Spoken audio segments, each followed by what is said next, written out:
Well, Heidi Ho, my peeps, you want to see something that makes me happy? All of those beautifully packed and marked Costco boxes. Oh, that makes me happy. And when we peek down here, we see, it doesn't make me unhappy, but it's a bit of a daunting sort. I'm going to have to go through it all. But I wanted to share this with you. I swear to you guys, I am Marie Kondoing myself up one side and down the other, all up in here. I keep pulling down these bags and boxes of stuff. This particular one, it was all shoved into this huge box marked old linens. And as I pull things out of the bag, I ask myself, does this make me happy? So let's do a few. All right. Does this make me happy? No. I don't know why it doesn't. I'm not going to question it. Does this make me happy? No. That can go. Does this make me happy? Yes. That makes me happy, and so does that. So they're going up into the this makes me happy pile. And what really makes me happy is this doesn't make me happy pile is so much bigger than the this makes me happy pile. So I'm just making all kinds of headway. I'm going to flip this around and talk to you. So, oh gosh, I'm all sweaty and hot, and my skin is stinging. I probably put on the wrong kind of sunscreen this morning. Anyhow, so I went to Modesto, California with Gracie because she had to have surgery. It was quickie, in and out. We stayed overnight a couple nights there. It was lovely, except for that the hotel, it was some kind of Marriott hotel. It was right next to a train track, and directly across the street from this huge lumber yard. So all night long, those freight trains were zooming through there, shaking the floor, shaking the bed.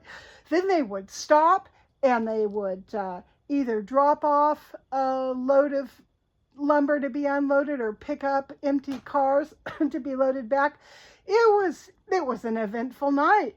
So I kept the sounds and vibration of the freight trains kept getting incorporated into my dreams last night.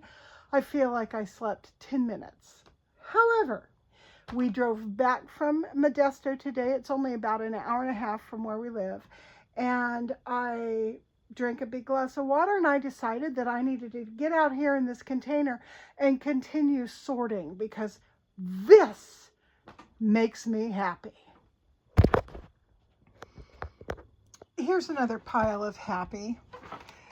I've always loved these cotton jersey pajamas. Got them at Target years ago, Nick and Nora. They've got all the little candies on them. They're a little too big, but that's okay. I'm going to tighten up the elastic, and they're going to be cool. Here's another one of those pillowcases I already put in the other container. This is just an old chambray work shirt, belonged to my grandfather.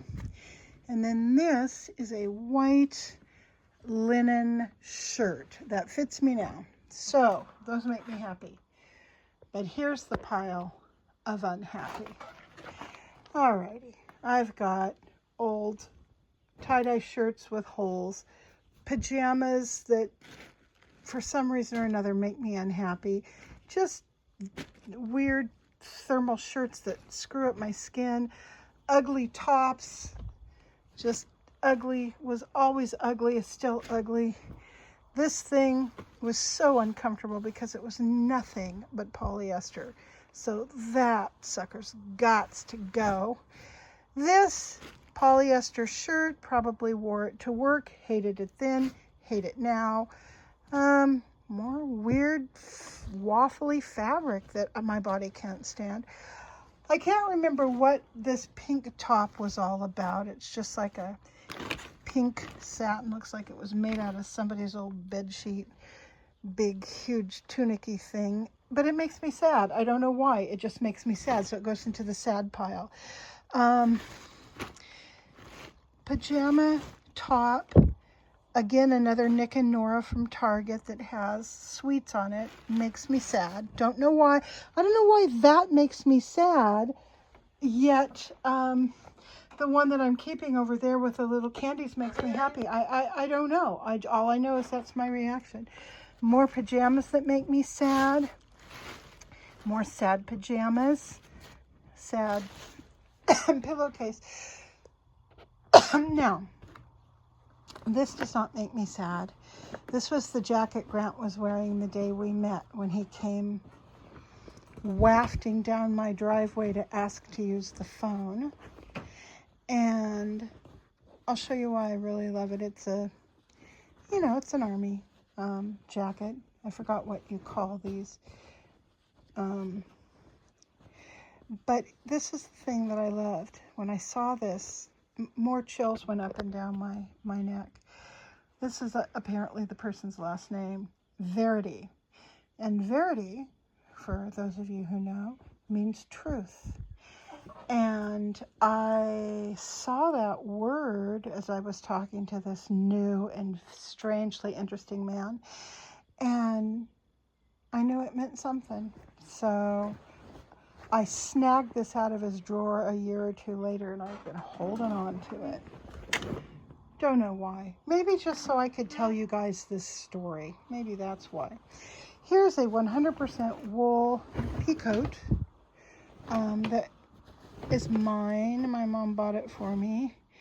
It's a 26-28, which is about what I wear now, size-wise. But even if it were too big or too small, I'd be holding on to it because you never, ever, ever get rid of a warm wool coat. There's always somebody somewhere who could use it. So I'm holding on to that. So that kind of gets me through. Oh, no. This makes me sad. I mean, it would make me happy if they fit, but they don't. I've got all of these really nice trousers. This is by Caribbean Joe, which was I don't know if it's still a label or not. Just beautifully made pants.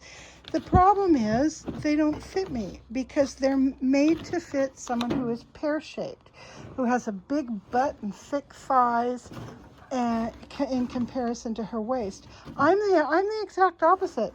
I've got a watermelon for a body and this tiny little butt and thighs and legs. And so these kinds of trousers just look stupid on me. And it makes me so sad because I wish I could wear them. They're so nicely made. But, and I've got a lot of them too. That's the green ones. I've got some dark purple. I've got some brown ones here. And someone somewhere will get some use out of them. So I'm going to pass them on into the world. Here's a purple sweater. You'd think I would keep it, but I don't like it because, and this is going to be so random, but see how it's got like this stripy pattern that's knit into it? That stripy pattern makes me sad. I don't know why. I don't know why, but it does. All right, here's something else that makes me sad. This is it may even be silk. I'm not sure. Let's find out. It's a long shirt style tunicky top. I don't think I've ever worn it. I cannot remember where it's from. See if we've got a tag. Yeah, here's a tag. It is, no, it's polyester and rayon by Shaver Lake Woman. Shaver Lake is a lake that's up here, and it was a brand from a local department store, Gottschalk's. And then Gottschalk's went out of business, so the Shaver Lake brand it died along with the big, huge department store chain. So, I don't know. It makes me sad. There's the sad pile.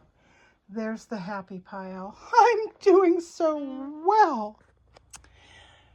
Okay, so I have been, oh my gosh, there are mosquitoes out tonight. Anyhow, I have been continuing to do that job and make these piles of things to throw out, give away, donate, etc. But I found something tonight that just thrilled me no end. Look, I found my snake boots. I was looking all over for these things. I had no idea where they were. And in my area, when you are out doing weed eating, you better be wearing your snake boots. And I haven't been, so I've been tempting fate. Anyhow, I found them and I'm real excited. I also found some other just various and sundry things. I found these little shoes. They look funny because they're flats, and you know how flats get all funky if you don't have them on. I loved them. They're covered in all of these rhinestones in really interesting colors, bronze and gray and silver. I really love them on this sort of blush colored back. I got these at Target about, oh golly, I don't know how long it was. Well, you know, my mama was still alive, so it was back in 2016 probably. All right, now here is something interesting. I think it is anyway. This lovely piece of luggage contains, well, it contains a pair of shoes that looked so very 1930s to me. I can't remember where I bought them. They aren't real leather or anything, but I don't know. I was kind of in this mood where I thought maybe I'll dress 1930s every once in a while. I haven't, but that doesn't that isn't to say that I won't. All right, so now check this out. All right, so these look very Marie Antoinette, very late 1700s to me. And I bought them along with another pair that has kind of that same sort of vibe, only these are much more elaborate. I found these on online, incidentally. Okay, let's see if I can do this. Okay, check this out. Whoa, I'm dropping everything. God. Look at these. Aren't these cool? I love these weird little Love Shoe Canada. I just love these weird little sort of mules with the I forgot what you call that kind of heel. It's not a kitten heel. Maybe that's a Cuban heel. I'm not sure. Anyhow, I just love it, and they've got these wonderful flowers and stuff on them. Now, so why did I buy such a impractical pair of shoes? Actually, two, when you count those black ones that have a Marie Antoinette vibe. Okay, here's why. In this container, in this piece of luggage, is a bunch of stuff I collected because I wanted to do that's thread. I wanted to do a series of videos.